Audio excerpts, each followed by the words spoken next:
very good evening to all our viewers, and welcome to yet another episode of Physics Talks. Just like we promised you in our previous episode, today we will be talking about room temperature superconductivity. But before we begin today's proceedings, I'd like to invite the Secretary of the Physics Society, Mr. Hiranya, to formally welcome you all. Thank you, Udita. Respected lecturers, our guest of honor, Mr. Hiranya Pasan, President and Committee members of Physics Society, University of Colombo, and all the participants. Good evening to you all. My name is Hiranya, and I am the Secretary of the Physics Society, University of Colombo, and I would like to welcome you all to this session of Physics Talk on room temperature superconductivity. First of all, I would like to welcome our guest here today, Mr. Hiranya Pasan. He is an honors graduate in physics from University of Colombo, and he is currently completing his Ph.D. on Experimental Condensed Matter in Rochester University in USA. Then I would like to welcome Professor Baludaya, Senior Treasurer of Physics Society of University of Colombo, along with all the lecturers and the demonstrators who took time off their busy schedule to be with us here today.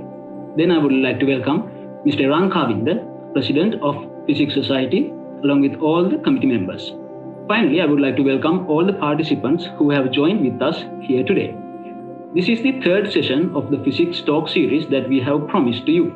We think that we have been able to excite at least a few young minds into thinking about a career in physics, and we hope to keep doing that in the future too. Welcoming you all once again, I would like to call upon Udita to carry out the rest of the session from here. Thank you. Thank you, Riz. And just like you mentioned, our guest today is Mr. Hiranya Pasan. He is currently reading for his Ph.D. in Experimental Condensed Matter at the University of Rochester, USA. He is a proud alumnus of the University of Colombo, where he studied for a physics special degree. I must also add that he was a demonstrator when we were in our first year of study. Further, he is a member of Dr. Rangadayas's team, which came on spotlight for their groundbreaking work in the field of room temperature superconductivity. Without taking too much of your time, allow me to introduce to you Mr. Hiranya Pasan. Sir, the screen is all yours. Right. So thanks for the nicest introduction about me. So first of all, I would like to make an apology because I was invited to do this talk way back, but with the time, it really doesn't matter because we are here for this talk. We are here 100% to do this talk tonight. Then, first of all, I would like to thank Professor Chandra Jayaratne, head of the department, Physics Society, University of Colombo, for having me for this talk tonight. And also, we welcome you all, those who are in the audience right now. And it's really great to be back. Even though we are online, it's really great to be back in Physics Department, University of Colombo. So I'm seeing you guys. I'm really excited to do this. So, all right. So without enough further ado, I would like to start my presentation. So my presentation is about extreme physics and quantum materials. This is my outline for this presentation. So first, I would like to introduce what is extreme physics and what are the uses of that, and what are the ultimate goals in extreme physics. Then I would like to talk about a little bit into hydrogen phase diagram. So then a little bit into superconductivity. Then I would like to make a link between hydrogen and superconductivity. So I named this as superconducting hydrides. Then I would like to talk about a little bit into how to apply grad schools in US. What are the requirements you need to fulfill before you enter as a graduate student in US. So this is my outline. So this will be very helpful for undergrads, maybe even school kids. I don't know. So let's see. Let's continue with my presentation. All right. Okay. So before we move on to anything, I would like to give you some sort of intuition. What is a gigapascal and what are the scales, pressure scales we are talking in extreme physics? So here I have a list. So starting with atmospheric pressure and on Earth, sea level. So it is about 100 kilopascals. So then water pressure of a garden hose, you may have up to like 300 kilopascals. Then electron degeneracy pressure in a block of copper is about 40 gigapascals. And pressure inside Earth's inner core is about 360 GPa. Now we are in gigapascal range. Then pressure inside a nuclear bomb detonation is about 540 terapascals. Now we are in terapascal region. Pressure inside Sun's core is an enormous amount of pressure, which is 25 petapascals. So now you can get some sort of an intuition, what is a gigapascal, what is a terapascal, and so on. So, all right. So let's move on to my next slide.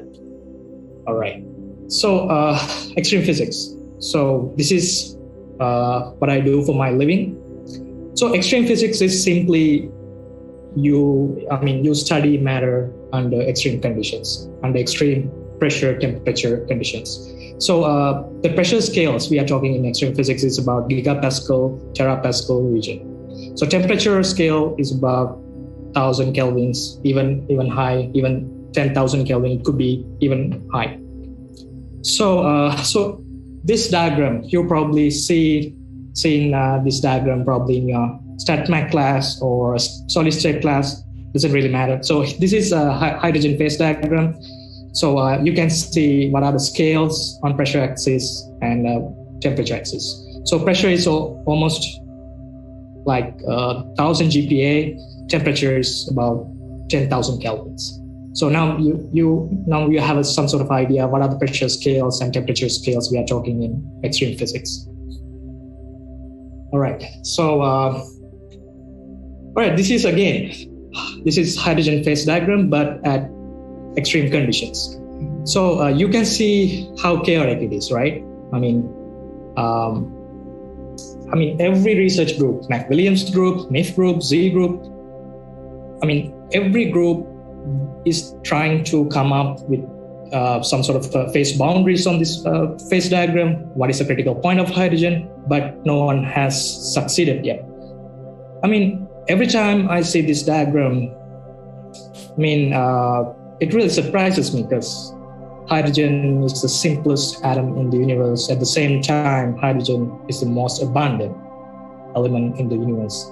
So, but we don't know a whole lot more about hydrogen, right? This is kind of gray area of hydrogen.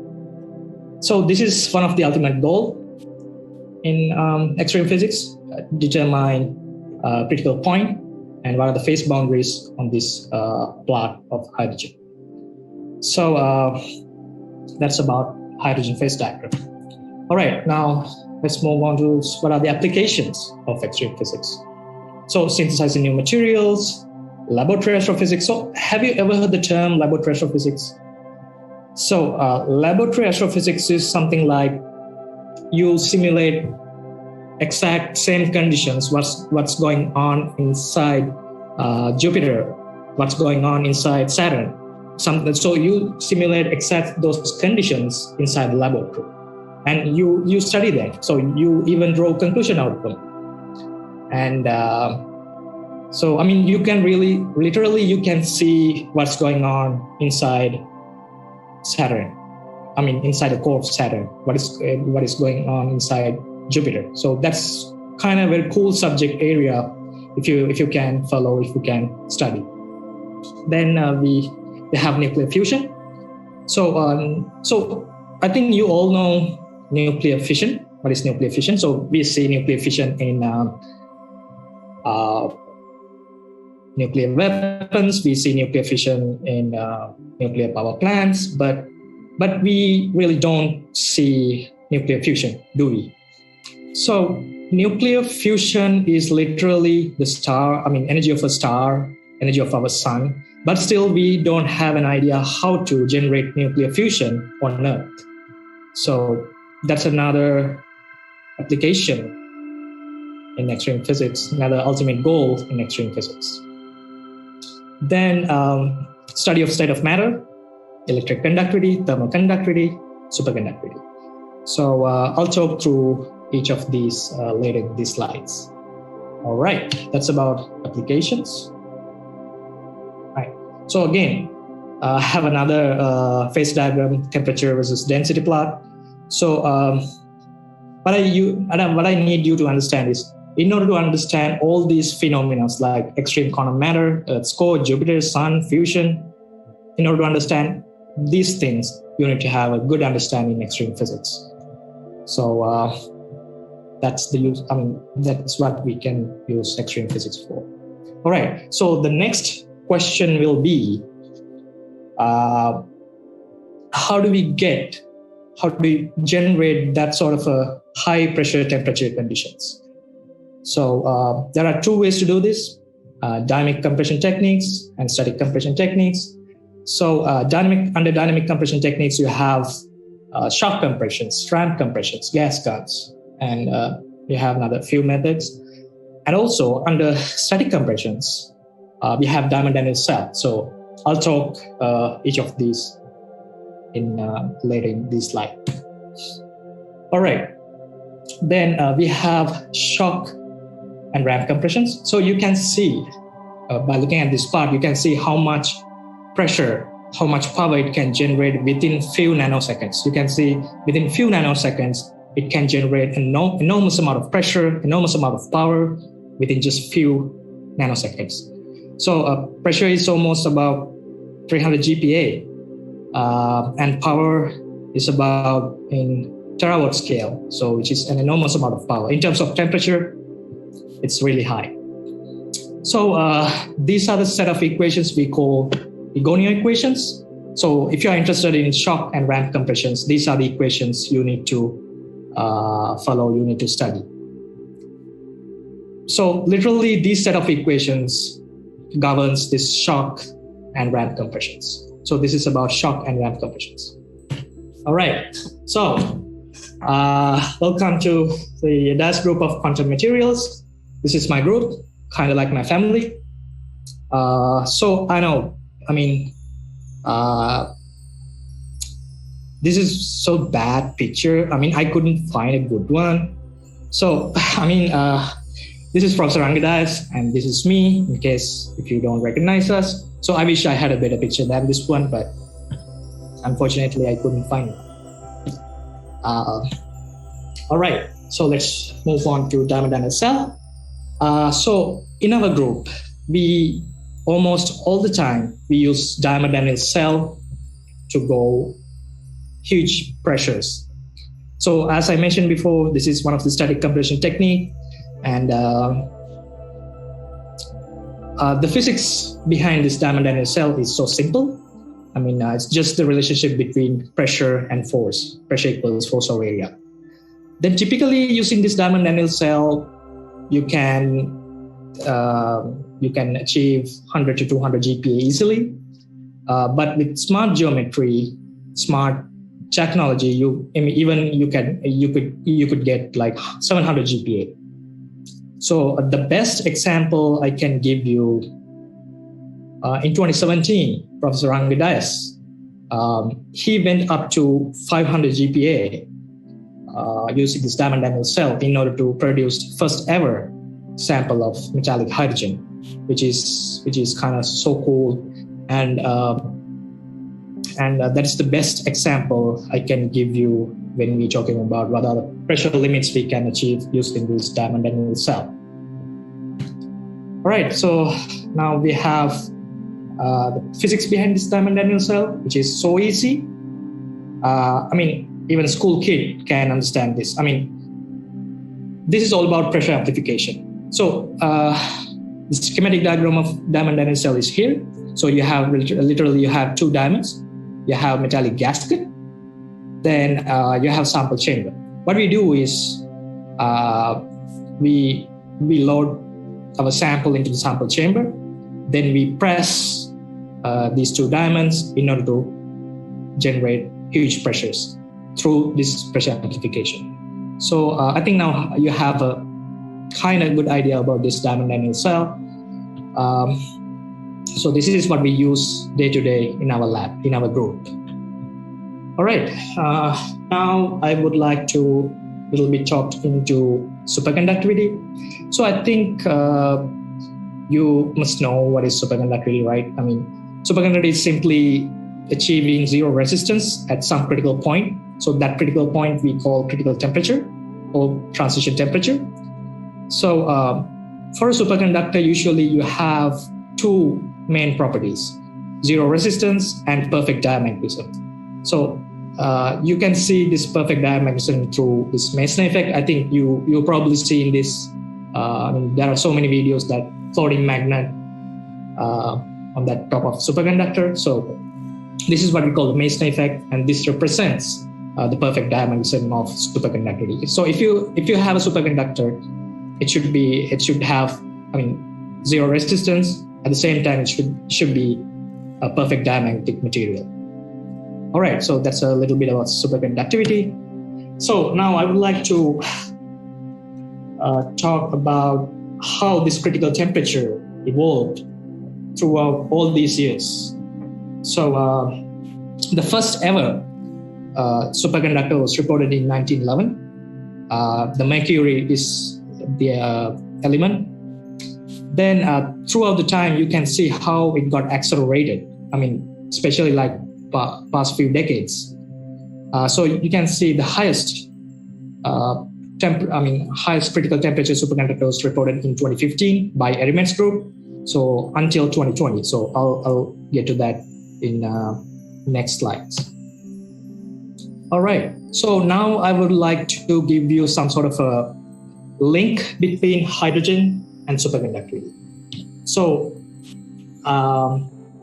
as we all know, hydrogen was discovered by Henry Cavendish in 1766. Then we know the first superconductor was reported in 1911.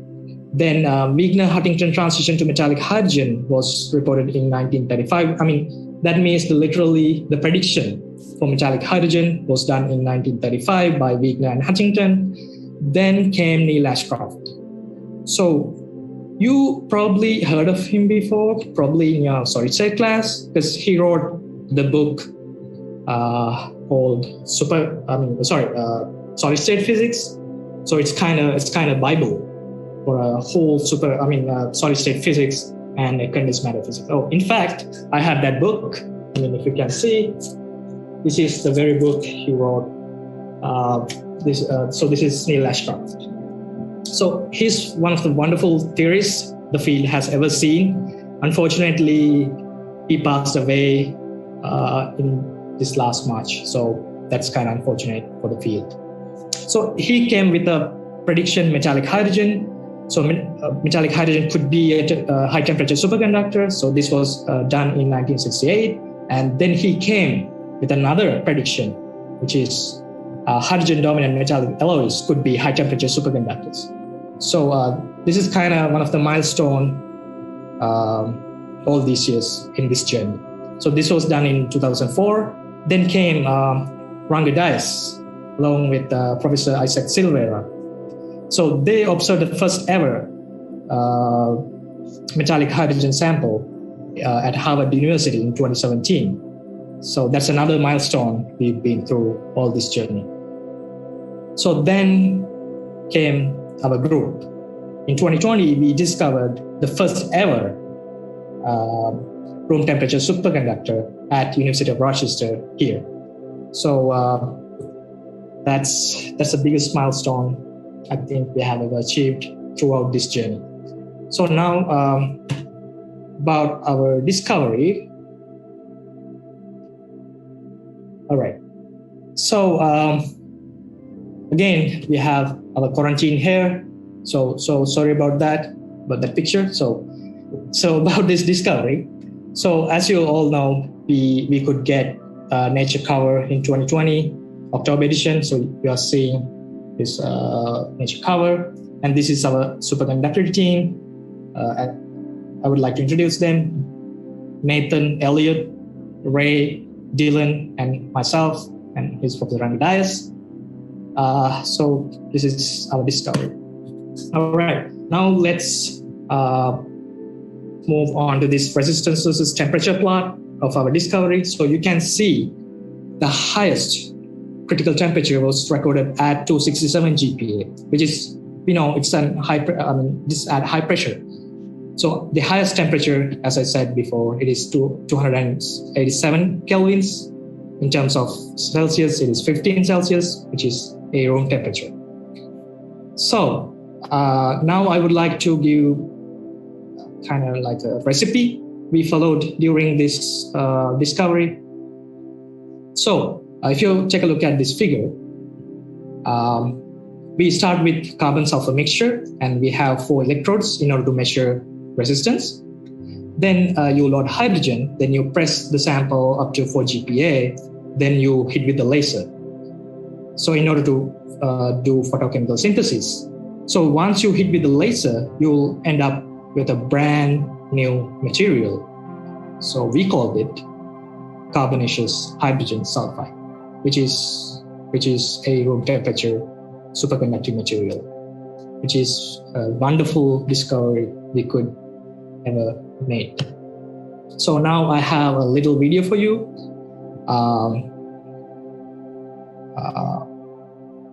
So make sure you are looking into the diamond and the cell, and you are looking through the top diamond. So this is the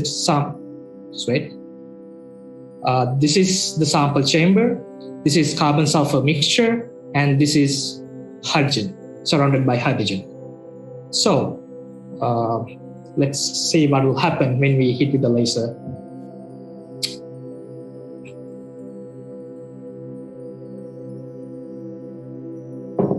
So this is the laser dot, as you can see.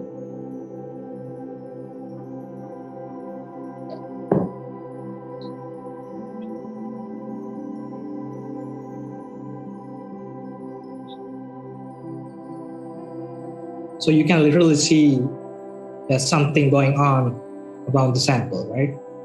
So there we go. So you can see some sort of small explosions around this carbon-sulfur mixture. So this is, we are photochemical synthesizing our material.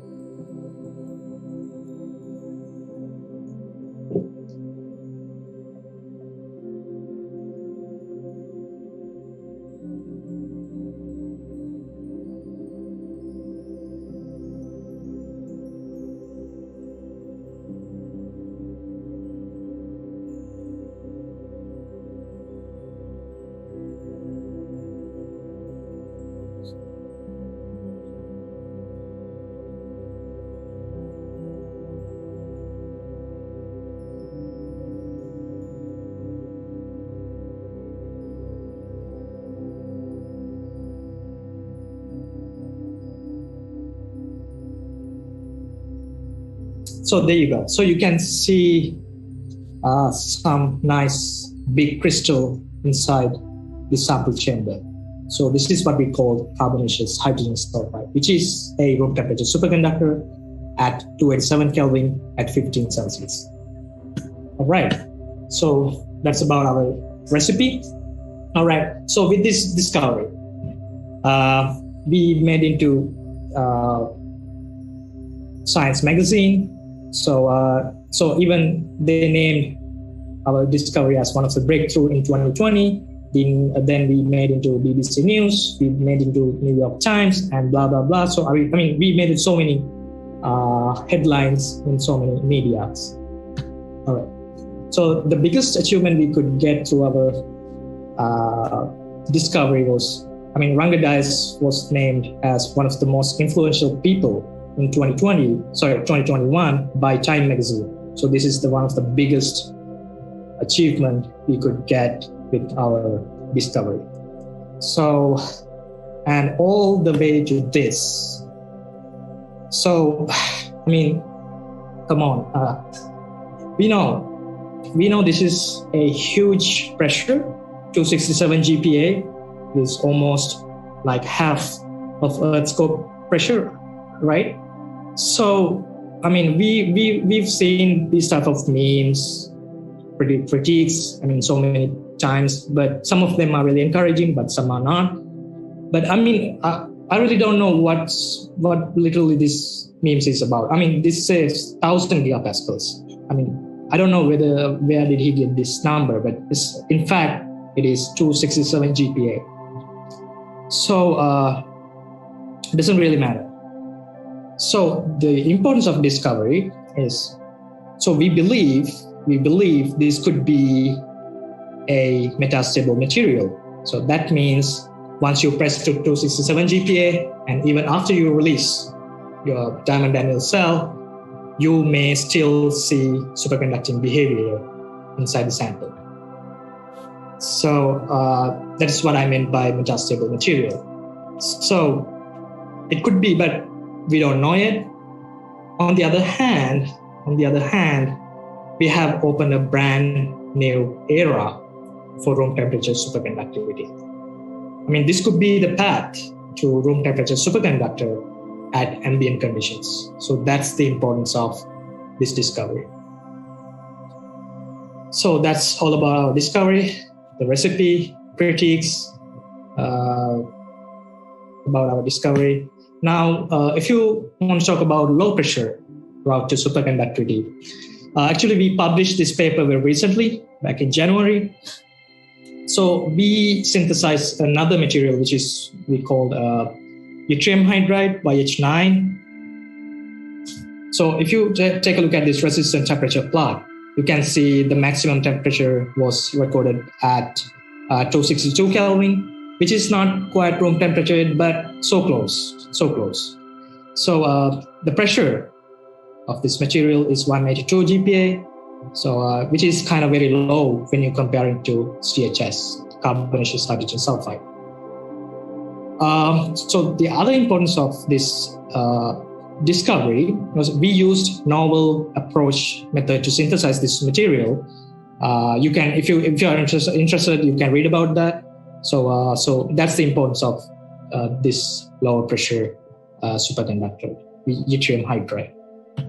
So I think we have come to an kind of end of this presentation. So now I would like to talk about some details about how to apply grad schools, what are the requirements you need to fulfill beforehand you apply to grad schools.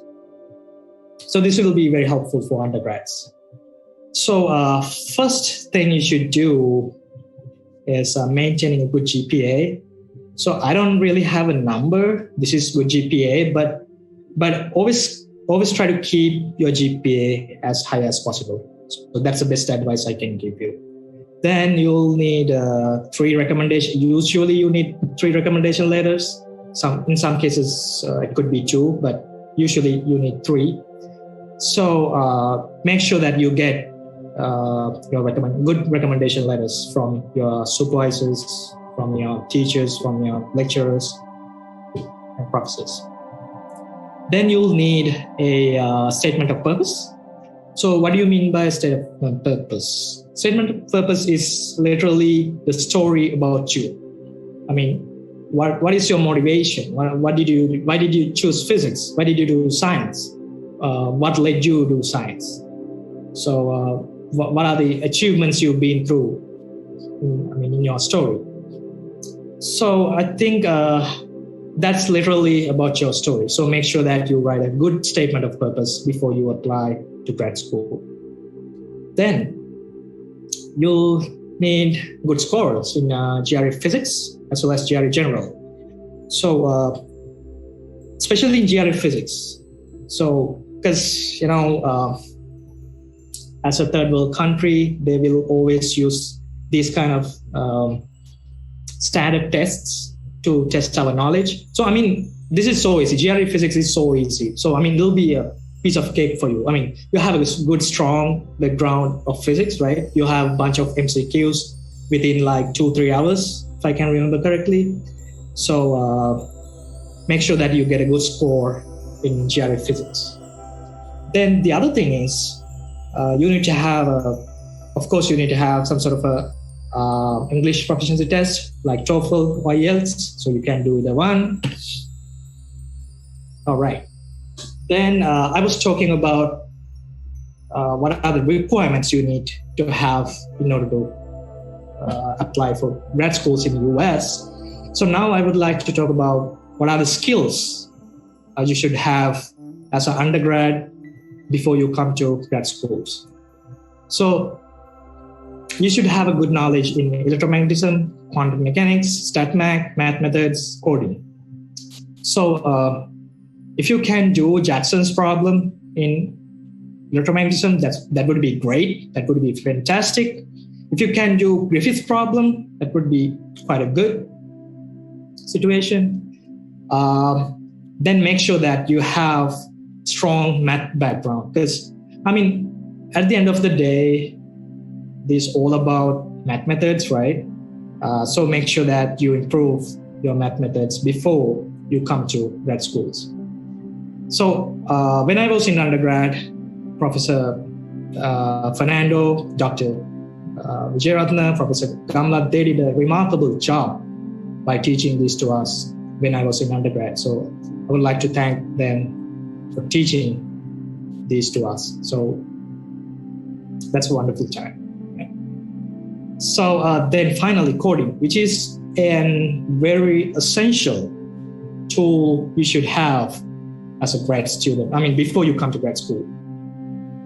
I know some of you hate coding. Some of you hate coding, but if you hate it, start learning today. Learn it today. There's no any other option. You really can't get rid of coding. So I would prefer Python, MATLAB, something like that. So it could be different to research, but basically you can learn Python and MATLAB so easily. So that's about the skills you should have in order to come to grad schools in US. Of course, cooking too. So this is the one I've been struggling with these days. So make sure that you learn some cooking, maybe from your mom, from your sister, right? Unfortunately, my sister doesn't know how to cook, so that could be the reason. So that I was just kidding. All right, so we have come to the end of the presentation. So actually, before I do this presentation, I talked to Professor Rangadias about this. So he also mentioned about applying to University of Rochester. So we always encourage you to apply to University of Rochester. You are always welcome to apply here. So if you have any kind of problem, any kind of a concern, you can just shoot me an email. This is my email address. So if you have anything, we'll be there to help you. So that's what I wanted to say. All right, so I think we have come to our end of this presentation. So if you have any kind of question, I would like to answer them. Thank you, sir, for that wonderful session. And I'm sure that our audience today was inspired beyond the limits of their imagination. With that, I'd like to open the platform for questions, which you can forward to us through the chat box. Or if you want to unmute yourself and ask questions yourself, please let me know through the chat box and I can allow you to do that by permissions. So until we get a few questions there, why don't we start a discussion with Hiranya sir about this?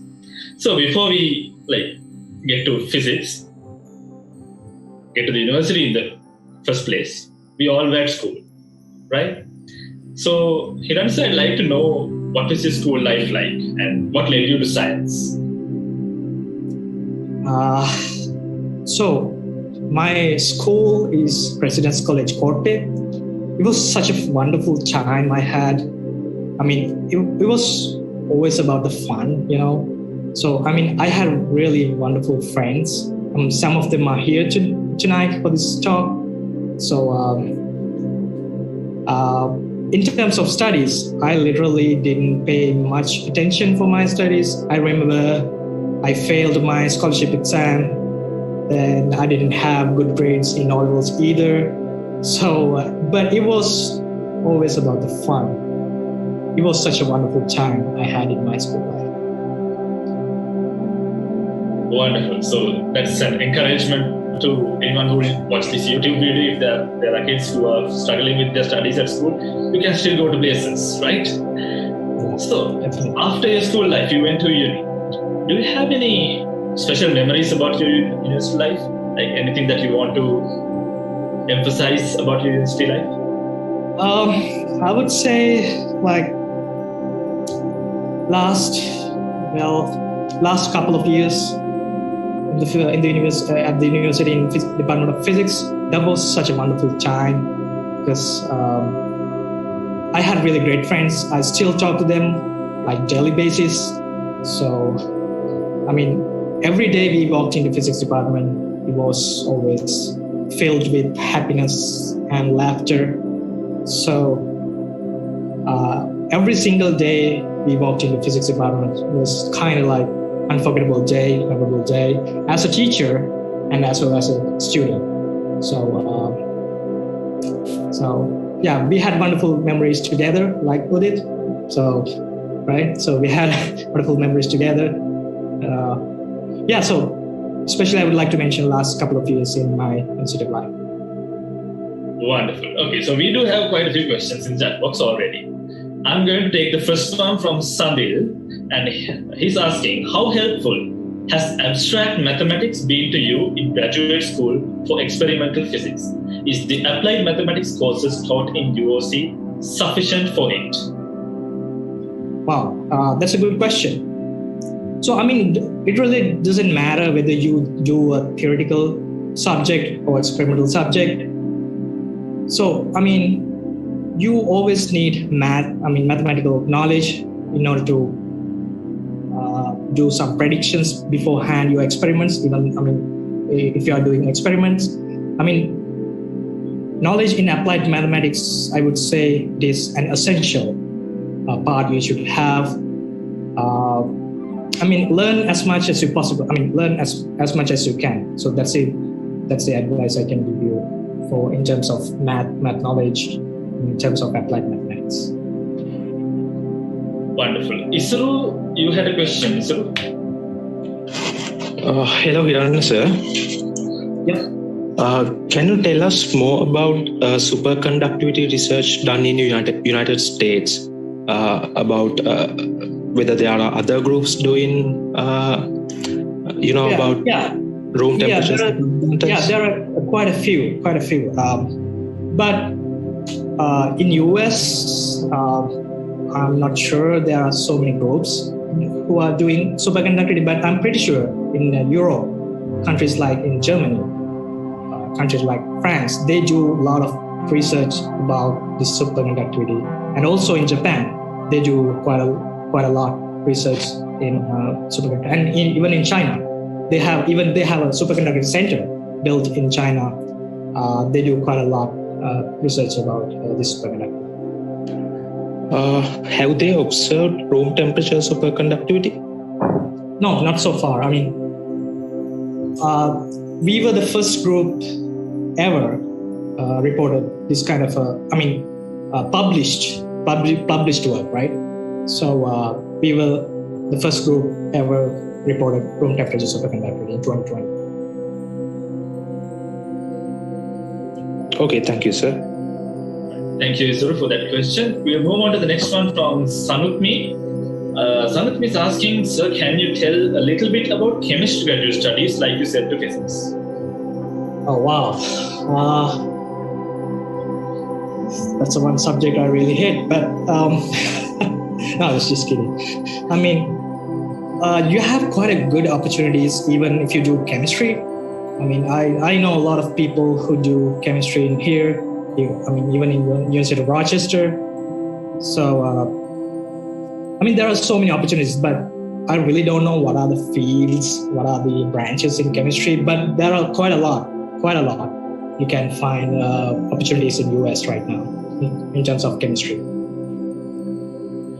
All right. So Prince Tushar is asking us, Rochester University is a top-level university. What are the advices you are giving to get into a high-ranked physics university? And he's going to follow that up with, and can I know what kind of other physics areas are trending these days in USA? What are good research fields in the future? Can we get some idea about that?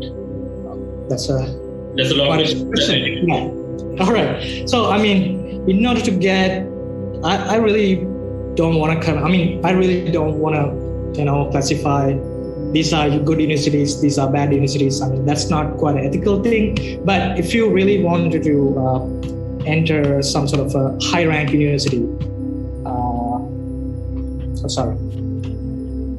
these are the things you should have. I mean, if you have a good GPA, if you have strong recommendation letters, if you have good GRE physics score, so that's the only way. I mean, there's no other way to get into a high-ranked university. So that's the answer I can give you.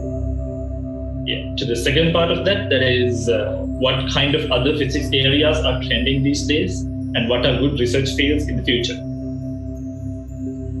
Yeah, again, it's another broad question, right? I mean, there are so many fields going on in the US right now, like condensed matter physics, astrophysics, astronomy, particle physics, quantum computing,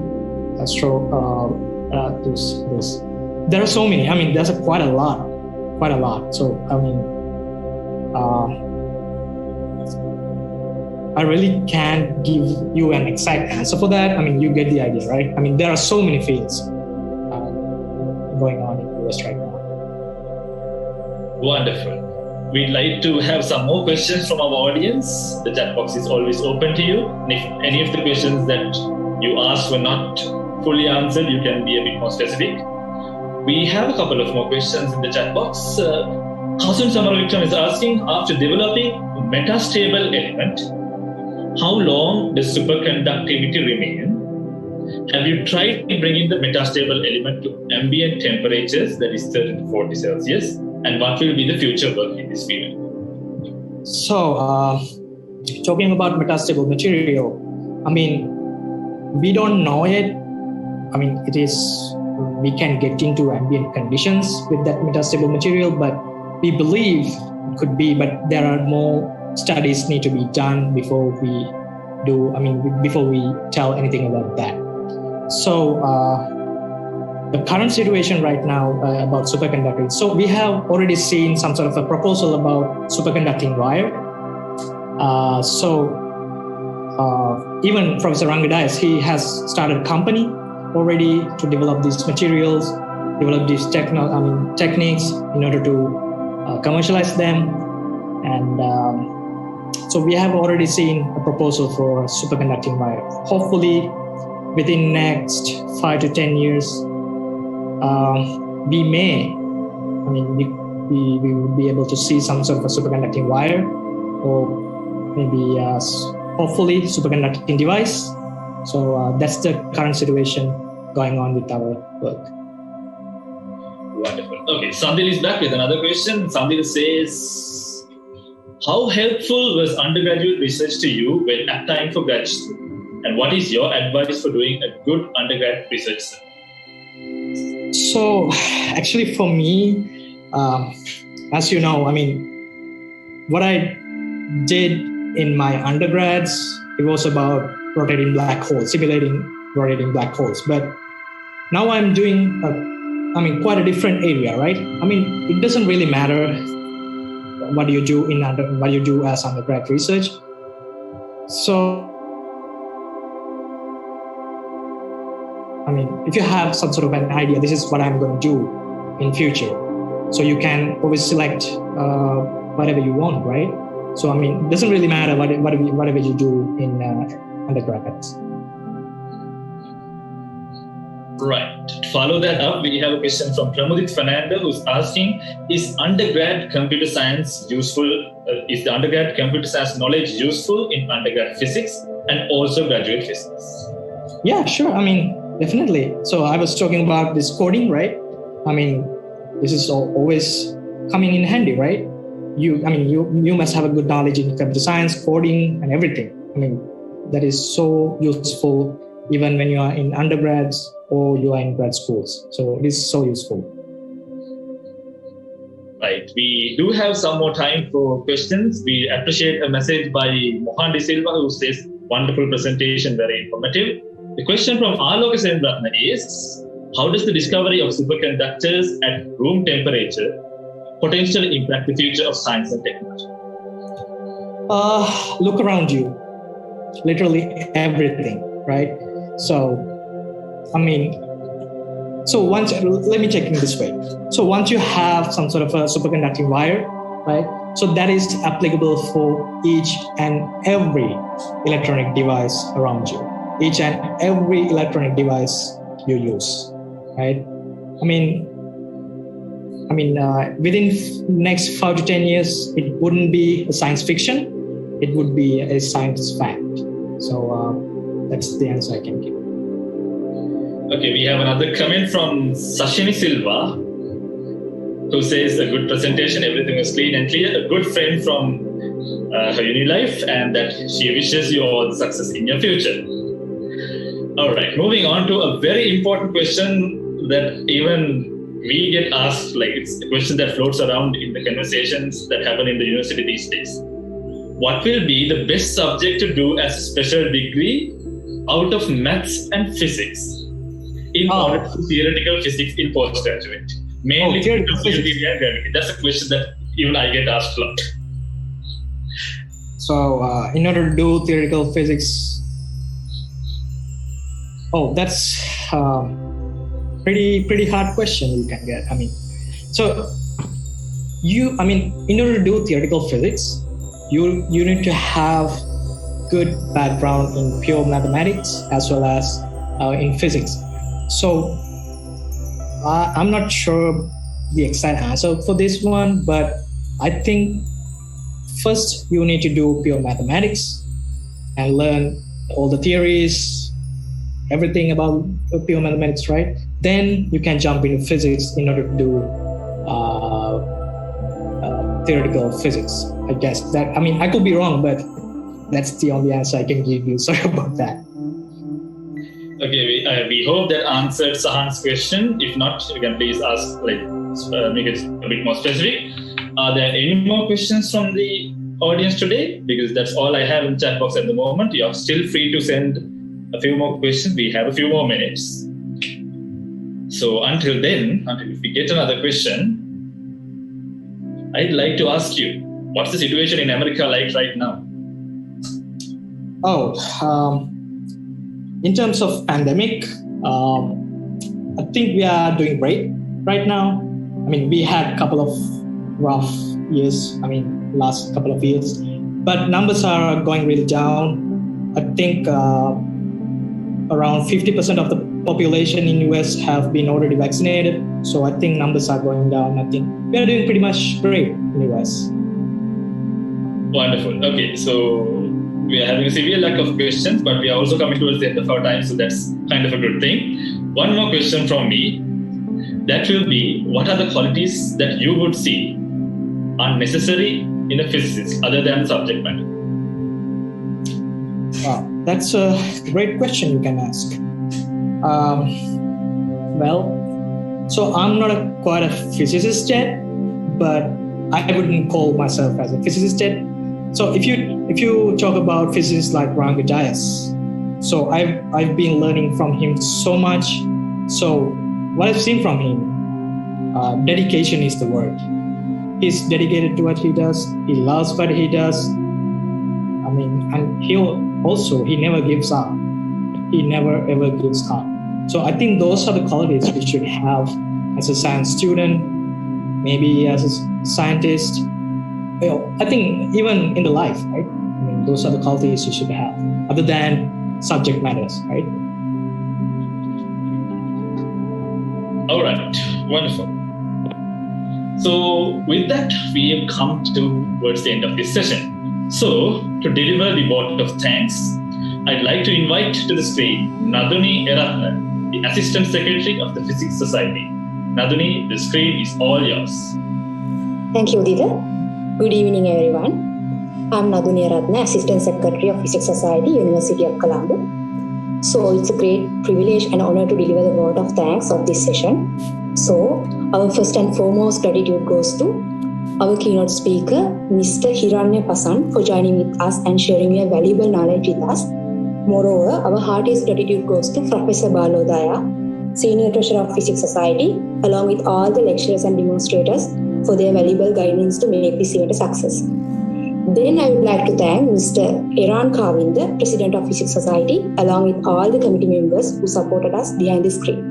Eventually, I would like to thank all the participants for joining with us, and we believe that you learned a lot from this session. Once again, big thank you for joining with us. Stay safe. Thank you very much. Udita? All right, thank you, Nathan. With that, we conclude this series of physics talks, and it has been my privilege to be your host for this session. Hopefully, we'll be able to join you for future sessions organized by the Physics Society. And for those of you who have commented that you were unable to join due to bad weather and all sorts of things, this video will be available on our YouTube channel. And so for that, don't forget to subscribe and stay tuned for future content. Until we meet again, stay safe, stay healthy, and don't forget to wash your hands. Have a very good night.